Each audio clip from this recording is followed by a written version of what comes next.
sudah berkenan hadir dalam sesi kelompok kami kali ini yang bertemakan pembelajaran geografi untuk masyarakat tanggap bencana. Pada kesempatan kali ini, saya Yulita Fitriani dari SMK Institut bertugas sebagai host dan moderator akan dipandu oleh Ananda Liyah Indiani dan presenter akan disampaikan atau yang bertugas sebagai presenter ada Ibu Reni Fitra SPD NPD dari SMA Negeri 4 Sukabumi. Sebelumnya saya ingatkan kembali kepada Bapak, Ibu, dan Ananda untuk tetap menonaktifkan audionya selama kegiatan berlangsung. Dan ketika nanti pada sesi tanya jawab, silahkan sertakan langsung pertanyaannya di kolom chat atau raise hand, mengklik raise hand untuk bertanya secara langsung. Nah, untuk mengefektifkan waktu pada kesempatan kali ini, saya langsung saja serahkan acaranya kepada moderator untuk Ananda Lia. Saya persilakan. Baik, terima kasih Bu Yulita. Assalamualaikum warahmatullahi wabarakatuh. Waalaikumsalam warahmatullahi wabarakatuh. Selamat siang. Kali ini yang akan memandu acara menjadi moderator adalah saya, Mia Handayani. Di masa pandemi yang memang bertubi-tubi ya Bu ya, untuk banyak sekali bencana alam yang terjadi sekarang ini, maka kita akan melakukan pembelajaran di tengah masyarakat dengan pembelajaran geografi, tentunya pembelajaran geografi untuk masyarakat tanggap bencana yang akan dipaparkan oleh Bu Leni Fitra SPD NPD ini. Saat waktu baik, mangga Bu dipaparkan materinya, ini dipersilahkan. Ya. Terima kasih Ananda Lia yang telah memberikan waktunya. Terima kasih untuk host Ibu Yulita. Terima kasih kepada para peserta, Ibu instruktur yang telah hadir dalam kegiatan ini. Perkenankan saya Leni Sister untuk memberikan materi sebagai presenter hari ini mengenai pembelajaran geografi untuk masyarakat masyarakat tanggap bencana. Baik, izin share.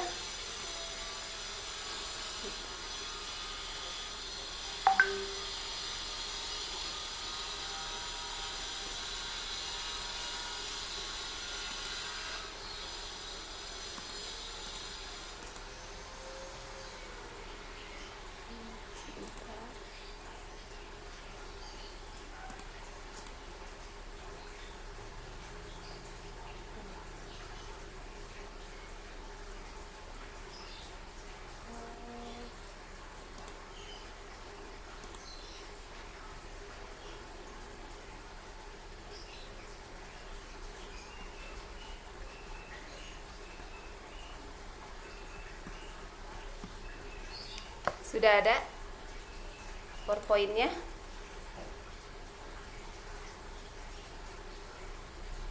Ananda Lia, sudah nampak PowerPoint-nya? Halo? Sudah Bu. Oh, sudah. Terima kasih Pak Jai bantuannya. Oke, baik.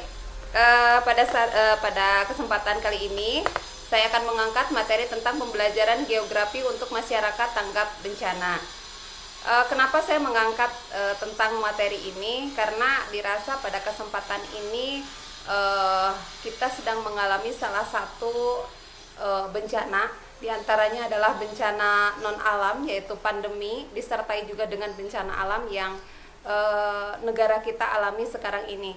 Jadi alangkah baiknya kita harus lebih bisa memahami lebih jelas dan lebih dalam bagaimana cara kita mengantisipasi bencana dalam kondisi seperti ini gitu. Itu mungkin diantaranya.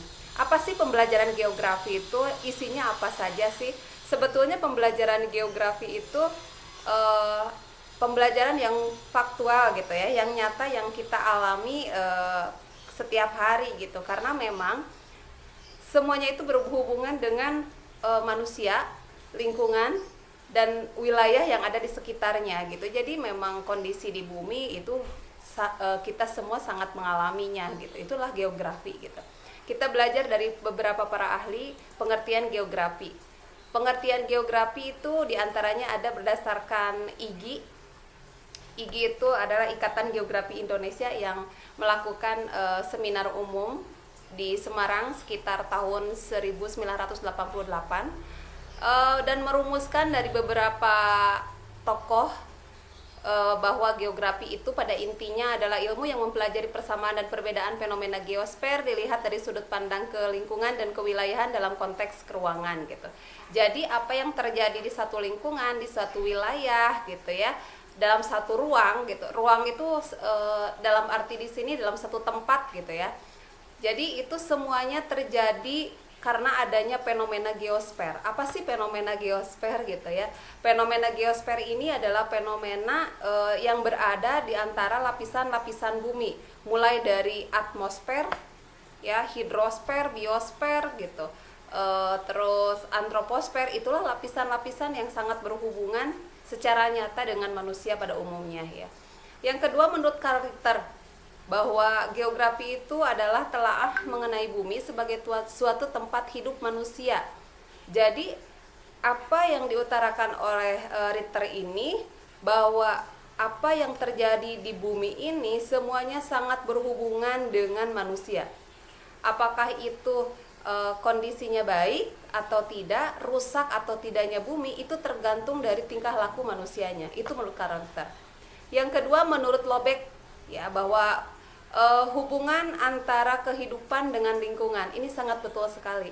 Bagaimana manusia menciptakan kehidupan ini dengan baik. Kalau kita berperilaku tidak sesuai dengan apa yang diinginkan oleh bumi, misal tidak melestarikan, kita hidupnya tidak disiplin akan kebersihan, maka alam akan memberikan timbal balik, baik itu secara baik dalam positif maupun secara negatif. Selanjutnya geografi menurut Bintarto. Nah, ini adalah salah satu tokoh yang ada di kita yang sudah geografi banget ya, kalau orang-orang geografi bilangnya itu geografi banget gitu ya. Karena tokoh ini sangat erat hubungannya dengan geografi, di mana beliau mengungkapkan bahwa geografi itu adalah materi atau ilmu yang mempelajari hubungan kausal yang terjadi. Jadi fenomena di permukaan bumi itu semuanya dipelajari dalam geografi. Sekarang musim hujan, itu dipelajari dalam geografi. Apa sih yang menyebabkan hujan? Awannya seperti apa mau hujan? Apakah hujan bisa menimbulkan bencana gitu ya? Apa ada keuntungan dari hujan? Itu semuanya kita pelajari dalam bentuk ilmu geografi. Itu diantaranya ya.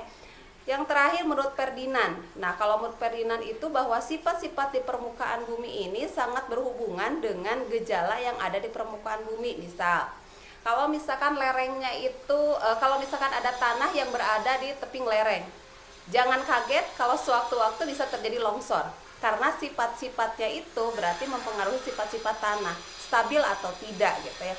Sekarang lagi banyak marak di kita itu perusahaan retail dan perusahaan properti lainnya membangun tempat atau pemukiman yang berada di daerah pegunungan, perbukitan. Padahal pada dasarnya daerah-daerah itu merupakan daerah-daerah yang labil secara kondisi geografis. Labil di sini dikatakan bisa rawan longsor gitu ya.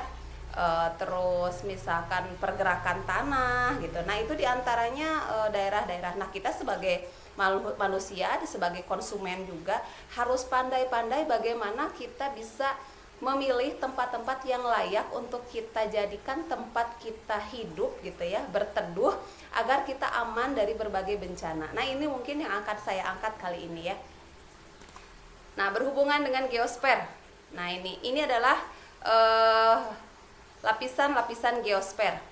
Yang pertama itu ada atmosfer. Atmosfer itu adalah lapisan udara. Ya.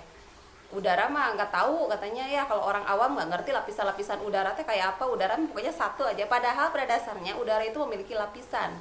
Ada yang dinamakan troposfer, stratosfer, mesosfer, termosfer, dan eksosfer.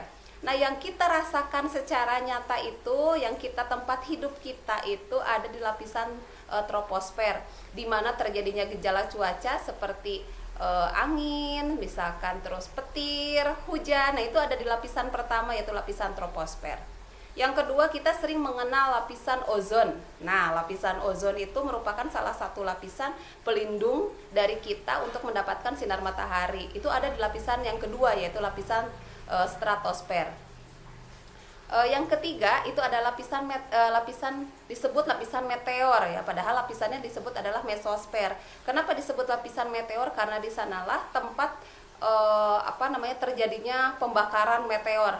Kita bayangkan kalau misalkan di ruang angkasa meteor tidak dibakar, langsung datang ke permukaan bumi, bisa kebayang yang datang ke permukaan bumi itu merupakan sisa-sisanya.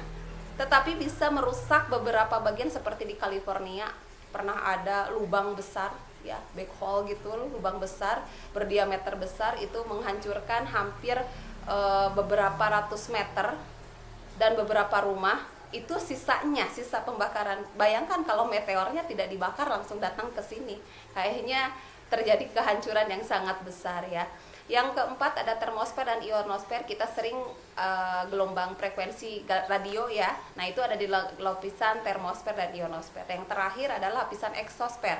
Lapisan eksosfer ini merupakan lapisan yang paling luar, disebut sebagai lapisan angkasa karena memang jaraknya dekat dengan lapisan paling atas gitu ya. Yang kedua ada biosfer. Nah, biosfer berarti makhluk hidup ya, tempat hidup makhluk hidup gitu. Di antaranya ada hewan, manusia, dan tumbuhan. Itu dinamakan lapisan biosfer. Yang ketiga ada lapisan litosfer. Lapisan litosfer ini seperti lapisan kulit bumi, ada batuan di sana ya, ada pergerakan tektonik, gempa, vulkanik. Nah, itu adanya di lapisan litosfer, lapisan bumi. Kenapa bisa terjadi? Kenapa bisa ada gunung gitu ya?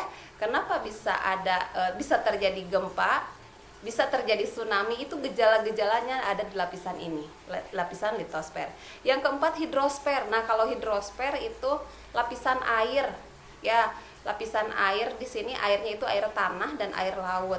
Nah, jadi untuk lapisan air ini kayaknya lebih dekat dengan kita karena kita setiap hari itu minum, mandi menggunakan air. Berarti itu kita sebenarnya secara tidak langsung udah pinter belajar tentang geografi, yaitu bagian dari hidrosfer.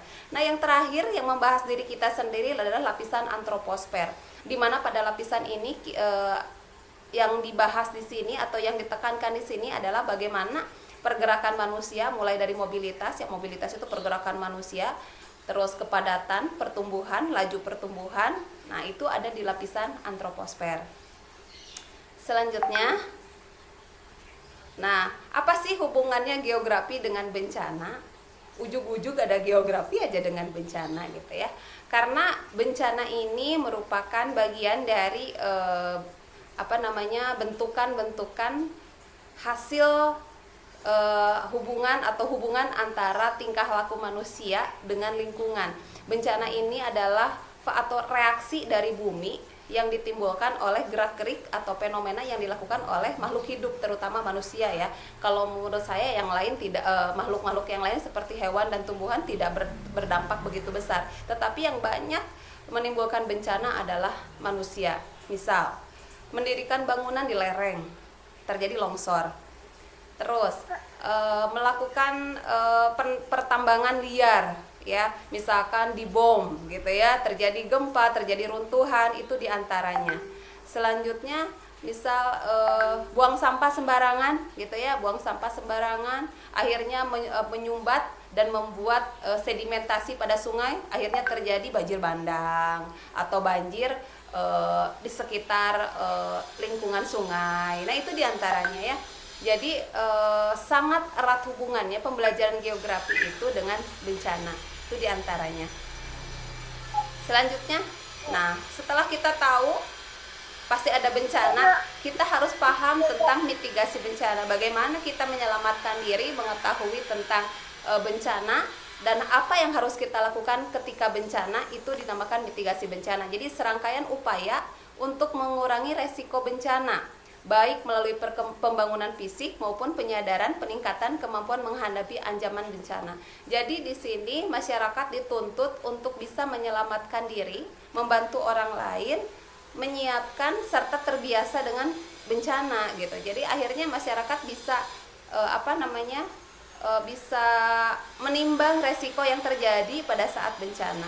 Kenapa sih saya harus mengungkapkan bencana? Karena kita tinggal di negara yang rawan bencana. Kenapa Indonesia rawan bencana? Yang pertama, kita itu merupakan negara kepulauan, ya. Kalau negara kepulauan berarti pulau-pulaunya mengambang di atas permukaan air. Otomatis kalau mengambang di permukaan air berarti di bawahnya itu terdapat lempeng-lempeng, ya. Lempeng-lempeng tektonik dan lempeng jadi ada lempeng benua, ada lempeng samudra, itu selalu mengalami pergerakan atau disebut dengan urat bumi, ya, mengalami pergerakan. Sewaktu-waktu ketika ada pergerakan yang tidak normal atau pergerakan yang tidak sesuai atau berubah, maka akan menimbulkan salah satu bencana. Misal kalau di laut ya terjadi tsunami, kalau di darat misalkan terjadi gempa, itu diantaranya. Itu. Yang selanjutnya kita itu dikelilingi oleh berbagai jenis gunung api. Ya, gunung api, mau tidak mau kita berada di kondisi wilayah yang rentan bencana. Itu diantaranya. Selain itu, kita itu terdapat namanya fenomena atau bentang budaya yang berbeda-beda. Misalnya daratan, lautan, terus misalkan bukit. Nah, itu yang membuat kita berada pada posisi-posisi tertentu gitu. Jadi tetap harus pintar menanggapi bencana, ya. Selanjutnya adaptasi bencana. Nah, bagaimana kita mampu beradaptasi dengan bencana? Mau nggak mau kita harus beradaptasi. Jadi penyesuaian sistem alam dan manusia terhadap bencana. Bagaimana kita bisa meminimalisir resiko bencana gitu ya, seperti itu. Selanjutnya penanggulangan bencana. Bagaimana kita bisa menanggulangi bencana? Jadi rangkaian kegiatan yang dilakukan setelah kejadian bencana untuk untuk menangani dampak buruk yang ditimbulkan akibat bencana. Misal bagaimana kita melakukan evakuasi terhadap korban. Contoh tsunami misal, di setiap pantai itu harus memiliki daerah evakuasi atau jalur evakuasi, ya. Karena tsunami itu pada dasarnya kita katanya punya alat untuk mendeteksi tsunami, tetapi alat itu pada kenyataannya ternyata tidak digunakan dan tidak difungsikan secara semestinya, sehingga ketika terjadi tsunami akan banyak menimbulkan korban jiwa terutama. Kalau materi sudah jelas ya, banyak kerusakan tentang bangunan atau misalkan lahan, fungsi lahan yang berbeda. Itu semua bisa diantisipasi dengan kita mengenal gejala-gejala yang akan terjadi ketika tsunami. Ciri-ciri tsunami itu seperti apa sih gitu ya, tanpa kita melihat adanya alat, karena alat itu ada kata rusak gitu ya, ada kata error gitu, karena itu buatan manusia. Tetapi kalau kita sudah paham bagaimana gejala-gejala akan terjadinya tsunami, bagaimana gejala-gejala akan terjadinya gunung meletus, bagaimana gejala kalau misalkan mau longsor, nah itu kita lebih tanggap bencana. Artinya kita lebih paham apa yang harus kita lakukan setelah kita mengetahui gejala-gejala tersebut gitu ya. Itu diantaranya. Selanjutnya, nah ini jenis bencana. Ini yang orang lain tidak tahu. Kadang-kadang emang pandemi ini bencana. Pandemi ini adalah salah satu bencana. Bencananya sudah global karena bukan hanya di kita ya. Jenisnya dari pandemi itu adalah bencana non alam. Ya, seperti kegagalan teknologi. Kalau kegagalan teknologi seperti di mana ya, waktu itu ada yang menyimpan nuklir gitu ya. Jadi pada satu waktu nuklir itu sudah tidak terkena panas geotermal, akhirnya meledak. Nah, itu kegagalan teknologi. Itu juga disebut bencana. Jenis bencananya adalah non alam. Atau kegagalan modernisasi, epidemi atau wabah penyakit gitu ya. Itu adalah jenis bencana non alam. Apa sih yang harus kita lakukan ketika terjadi bencana seperti ini? Yang pertama, kalau lagi pandemi sekarang, pemerintah tahu kalau kita itu harus menerapkan protokol kesehatan. Tetapi selain menerapkan protokol kesehatan, alangkah baiknya lebih ditekankan akan penyadaran diri sendiri tentang pentingnya kesehatan dan menyelamatkan diri, itu kayaknya lebih penting. Kalau kita lebih memberikan sanksi kepada orang yang tidak pakai masker, disuruh nyapu, disuruh bayar. Tetapi ketika kita menyadarkan dia tentang bahaya ini, mungkin itu akan lebih berkena, sehingga pemerintah tidak usah repot-repot untuk apa? Untuk selalu menegakkan disiplin memakai masker, jaga jarak. Karena pada dasarnya ketika masyarakat disuruh untuk seperti itu, masih banyak kok pelanggaran. Di daerah saja masih banyak kok yang hajatan, yang ngerayain ulang tahun berkerumun puluhan orang. Apakah itu tidak beresiko? Sangat beresiko. Mungkin tanpa mereka sadari, virus itu bergerak sekian detik, hitungannya detik bukan lagi hari, mungkin bisa nular dari satu ke satu yang lain gitu. Tapi masyarakat nggak sadar akan itu. Berarti kurangnya sosialisasi dari pemerintah, bagaimana harusnya ada tim yang khusus untuk menyadarkan manusia itu harus seperti apa menangani kondisi seperti ini. Mungkin itu diantaranya. Atau lockdown yang betul-betul lockdown, tidak boleh keluar sama sekali gitu ya. Tapi ya karena kondisi ekonomi masyarakat kita seperti ini gitu, tuntutannya jadi tumpang tindih, akhirnya tidak bisa ditegakkan secara maksimal gitu ya. Terus selanjutnya yang pertama itu ada bencana alam. Kalau bencana alam mungkin seluruh masyarakat itu sebenarnya jenisnya sudah tahu. Kalau misalkan meletus bencana alam, gunung meletus bencana alam, longsor, banjir ya, ada angin puting beliung, misalkan badai, terus ada gempa. Nah, itu adalah jenis-jenis bencana yang alam. Artinya itu disebabkan oleh faktor alam. Ya, meskipun ada sebagian bencana yang memang disebabkan oleh bencana alam, tetapi disebabkan oleh perilaku manusia yang salah sehingga merusak tatanan bumi ya, tatanan bumi atau kondisi bumi yang membuat bumi ini menjadi tidak stabil. Yang terakhir adalah bencana sosial. Bencana sosial ini merupakan bencana yang diakibatkan oleh interaksi manusia ya, konflik sosial, konflik antar komunitas dan masyarakat, misalkan ada terorisme, terus perang atau tawuran. Nah, itu adalah sebenarnya bencana. Jenisnya adalah bencana sosial.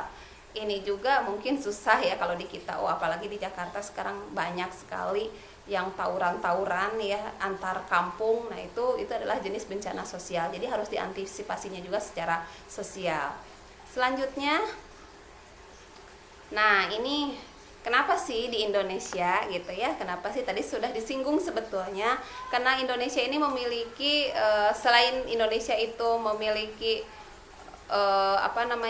dikelilingi oleh pegunungan, karena Indonesia itu merupakan jalur yang masuk pada jalur Mediterania.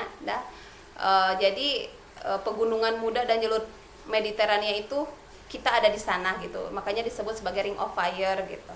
Selanjutnya Indonesia juga memiliki 3 lempeng besar. Ini 3 lempeng besar di dunia yang sangat ngeri, yang sangat ditakutkan. Itu semuanya ada di kita, ya. Yaitu lempeng Indo-Australia, Eurasia, dan lempeng Pasifik. Di mana Indo-Australia ini secara teoritis itu bertabrakannya di antara lempeng Eurasia, yaitu di lepas pantai Sumatera, Jawa, dan Nusa Tenggara. Berarti ini adalah daerah-daerah yang rawan terhadap pergerakan lempeng Indo-Australia. Nah, yang rawan berikutnya adalah lempeng Pasifik, yaitu di sekitar utara Irian dan Maluku gitu ya. Tapi sekarang yang banyak terjadi itu di sekitar Sulawesi, itu diakibatkan oleh pergerakan lempeng juga. Selanjutnya gempa. Nah, kita sering mengalami gempa gitu ya. Apa sih gempa itu? Jadi gempa itu sebetulnya secara singkat itu adalah getaran yang berasal dari dalam bumi yang merambat ke atas permukaan bumi, itu adalah gempa namanya. Gempa itu bisa ditimbulkan oleh beberapa macam ya. Ada gempa vulkanik, itu gempa yang diakibatkan oleh aktivitas magma. Jadi kalau misalkan gunung mau meletus biasanya terjadi gempa dulu. Ya, itu diantaranya. Yang kedua gempa tektonik, pergerakan lempeng yang tadi ya, yang ada di sekitar perairan laut. Yang selanjutnya ada gempa tumbukan. Nah, gempa tumbukan ini biasanya ada tabrakan meteor atau asteroid yang jatuh ke permukaan bumi. Selanjutnya ada gempa runtuhan. Ya, misalkan gempa yang terjadi di daerah pertambangan. Ya, itu misalkan gempa runtuhan. Akibat misalkan galian pasir terlalu sering digali, akhirnya roboh atau longsor secara besar-besaran, itu dinamakan gempa runtuhan. Selanjutnya adalah gempa bumi buatan. Artinya buatan di sini bukan sengaja dibuat gempa, tetapi yang dilakukan di sini dilakukan manusia, aktivitas manusianya. Misal ada pertambangan batu kapur dibom. Nah itu sebenarnya hasil dari bomnya itu menimbulkan gempa gitu. Itu diantaranya. Selanjutnya ini ada karakteristik ya, ada karakteristik dari gempa bumi gitu ya. Karakteristiknya seperti apa gitu ya. Gempa bumi itu berlangsung dalam waktu yang sangat singkat. Meskipun kita memiliki alat seismograf itu adalah alat pencatat gempa, tetapi alat ini tidak bisa memprediksi kapan terjadi gempa. Hanya memprediksi di sekitar pegunungan, kalau misalkan ada gempa halus, gempa keras gitu. Itu untuk memprediksi tingkat letusannya atau tingkat erupsinya. Apakah tingkat erupsinya itu eksplosif ya atau meledak, apa efusif atau meleleh. Nah, itu biasanya ada dicatat oleh seismograf. Tetapi untuk gempa biasa yang ada di darat atau di dataran rendah, itu gempanya susah untuk diprediksi ya. Lokasi kejadiannya tertentu gitu ya. Makanya kalau di dalam gempa itu ada hiposentrum, epicentrum gitu ya. Kalau hiposentrum adalah tempat terjadinya gempa, terus kalau epicentrum adalah jarak gempa dari lokasi pusatnya, itu dinamakan gempa lokasi ya.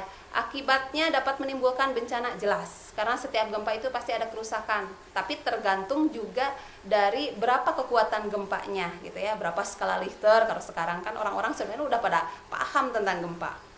Selanjutnya potensinya terulang, makanya sering terjadi gempa susulan lebih besar daripada gempa awal gitu. Atau kalau di dalam ilmu geografi itu ada gempa sekunder, gelombang sekunder, ada gelombang primer. Primer itu yang pertama, sekunder itu yang susulan gitu ya. Yang terakhir adalah gempa itu belum bisa diprediksi. Kapan terjadi gempa? Besok, lusa, 1 jam lagi, 5 menit lagi, tidak bisa diprediksi. Tergantung dari pergerakan buminya ya, itu diantaranya. Nah, ini adalah tsunami. Tsunami ini adalah yang paling ditakutkan itu karena kita daerah kepulauan.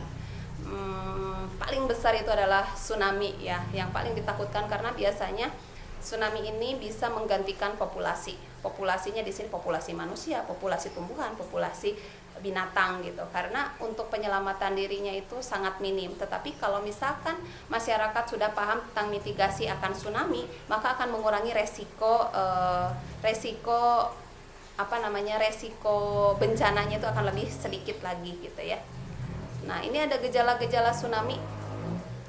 Penyebab terjadi tsunami itu biasanya ada gempa.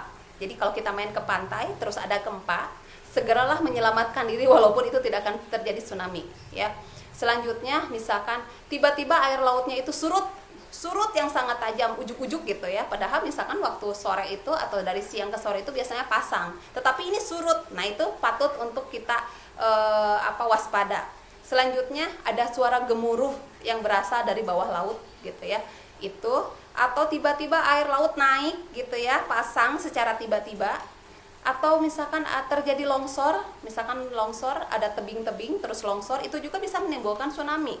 Ya, seperti di Krakatau, seperti di Banten pada waktu itu ya, di Gunung Krakatau itu kan ada erupsi gitu ya. Nah, sisa-sisa atau material yang dikeluarkan oleh gunung apinya itu jatuh ke laut sehingga menimbulkan tsunami gitu. Yang waktu Seventeen istrinya meninggal itu, nah itu diantaranya ya salah satu jenis akibat longsor itu. Yang selanjutnya adalah letusan gunung api bawah laut. Nah, letusan gunung api di bawah laut, getarannya, erupsinya itu sehingga menaikkan tinggi gelombang air laut dan nyampe ke permukaan bumi. Itu diantaranya ya. Selanjutnya, nah ini banjir. Banjir itu sudah fenomenal ya, apalagi di Jakarta. Bahkan sudah ada di sana ada satu kampung yang menyebutkan banjir itu adalah reaksi tahunan. Artinya setiap tahun akan terjadi banjir. Apalagi di Indonesia itu merupakan negara yang memiliki hujan sepanjang tahun. Pasti banjir ini sudah sangat berkenaan dengan kehidupan manusia kita gitu ya. Nah, bagaimana sih kita mengantisipasi gitu ya? Mengantisipasi banjir, apakah kita bisa menghindar dari banjir? Untuk menghindar tidak bisa, tetapi kita bisa mengantisipasi hal tersebut gitu ya, supaya meminimalisir kondisinya. Nah, kita langsung aja ke vulkanisme ya, karena sudah diingatkan oleh Zoom. Ke vulkanisme itu gunung api gitu. Apa yang sekarang Indonesia itu lagi pandemi. banyak terjadi kondisi gunung meletus seperti Semeru dan Merapi. Apa sih yang harus kita lakukan? Pada saat kita pada saat kita dievakuasi, pasti kita ditempatkan di satu daerah, tetapi tetap kita itu berkerumun, artinya tidak dipisahkan karena mengingat ada kondisi kondisi keterbatasan untuk tanggap bencana gitu. Nah, bagaimana sih gitu supaya teman-teman kita yang ada di sana tetap waspada akan penyakit pandemi ini, tetap waspada terhadap bencana seperti ini. Bagaimana caranya? Ya kita lakukan protokol kesehatan dengan baik, tetapi kita juga menyelamatkan diri dari bencana yang ada dari gunung meletus itu sendiri supaya kita tetap terselamatkan baik materi maupun imateri. Mungkin untuk kali ini itu saja, berhubung waktu juga. Baik, ada beberapa menit lagi, mungkin silakan Ibu moderator. Terima kasih Bu Leni buat pemaparan materinya. Alhamdulillah sangat bermanfaat sekali ya Bu untuk kita semua, karena bisa untuk jaga dimana walaupun kita ada di dataran rendah misalnya, tapi kan gempa bumi itu kita jadinya itu persiapan dari sekarang itu sangatlah penting ya Bu. Apakah ada pertanyaan Bapak Bu? Silahkan Pak Ibu yang mau bertanya, mangga dipersilahkan.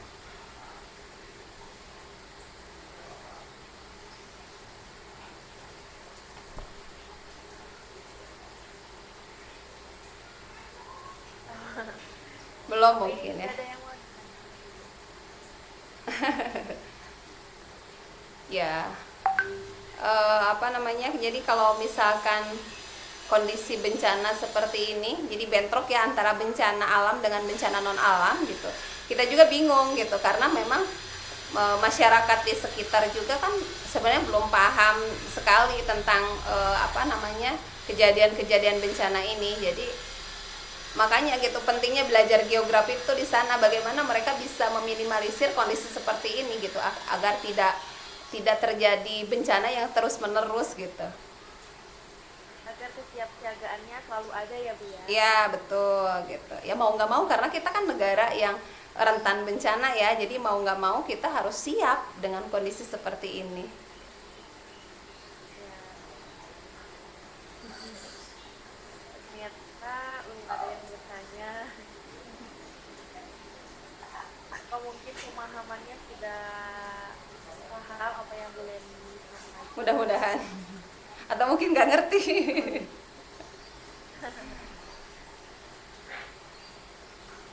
Ini ada dari ibu instruktur kita, di ibu Gina, katanya Bu Leni mungkin punya tips menanamkan kewaspadaan terhadap anak supaya bisa membedakan antara parno dan waspada. Mungkin ibu dijawab. Ya, terima kasih Bu Gina.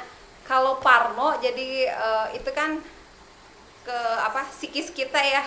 Kalau parno itu pasti kita lebih, misalkan ada gempa, dia pernah mengalami sesuatu yang yang menyeramkan gitu ya. Misalkan gempa, dia pernah terjadi rumahnya roboh, jadi ketika ada gempa dia merasa ketakutan, parno gitu ya, jadi takut gitu. Jadi ketika terjadi gempa, sebenarnya yang paling penting itu yang pertama kita harus tenang, sehingga kita bisa berpikir ketika seperti di sekolah ya, anak-anak pada waktu itu tahun berapa ya, ada gempa besar, saya lagi ngajar kebetulan, itu anak-anak mau keluar padahal kita ada di lantai 2, itu berdesak-desakan. Saya bilang kalian tenang, kalian tidak harus keluar ruangan, tapi cari tempat yang aman ketika kalian berada di kondisi seperti ini. Misal kita menyelamatkan diri di kolong meja, misalkan ya, di kolong meja, atau kalau misalkan kita sempat untuk keluarlah dengan tertib. Kalau semakin kita tertib, maka kita bisa mengefektifkan waktu daripada kita berdesak-desakan, akhirnya susah keluar, malah yang terjadi ada kecelakaan berikutnya gitu ya. Jadi bukannya selamat, malah nambah lagi bencana. Jadi tetap gitu ya, jangan parno, harus tenang, berpikir jernih apa yang harus kita lakukan.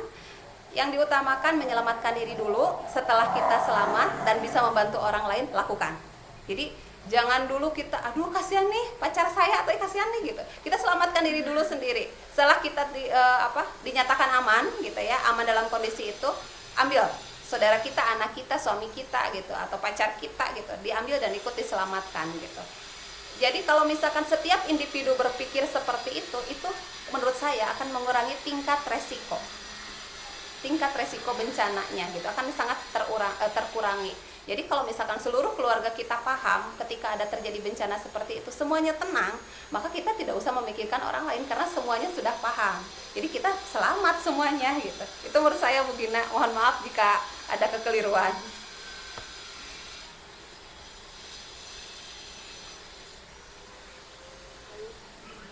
Itu ya Ibu Hana, penjelasan dari Ibu Leni. Mungkin adakah yang ingin bertanya kembali?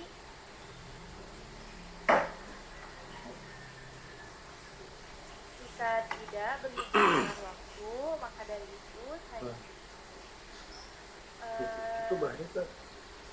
saya akan menjelaskan bahwa pembelajaran geografi ini sangat penting agar bisa membuat kita itu siap siaga dimanapun kita berada. Jadi walaupun kita misalnya ada di dataran tinggi, dataran rendah, atau misalnya dataran biasa saja, atau itu di laut, kita bisa siap siaga itu benar-benar siap siaga gitu. Misalnya di laut, oh ternyata geografi ini maupun di dataran tinggi itu misalnya, oh ini udah tanda-tanda mau benar-benar tuh, atau gimana kita bisa lakukan kita sendiri, itu menyelamatkan diri kita.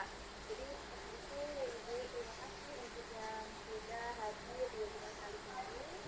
Dari awal sampai akhir, terima kasih ya Ibu Bapak, Ibu dan juga peserta. Terima kasih banyak.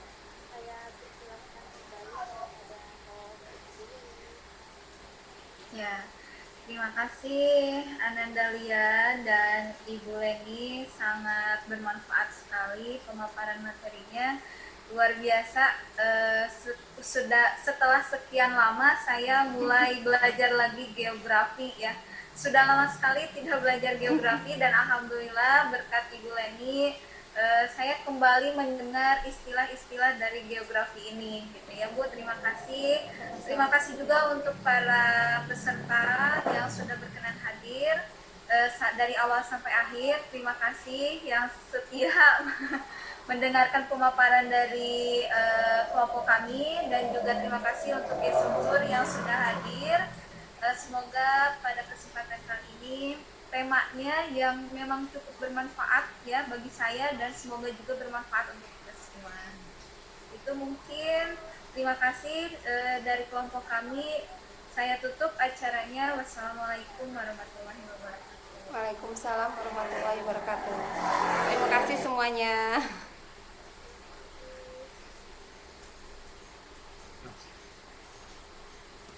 Terima kasih.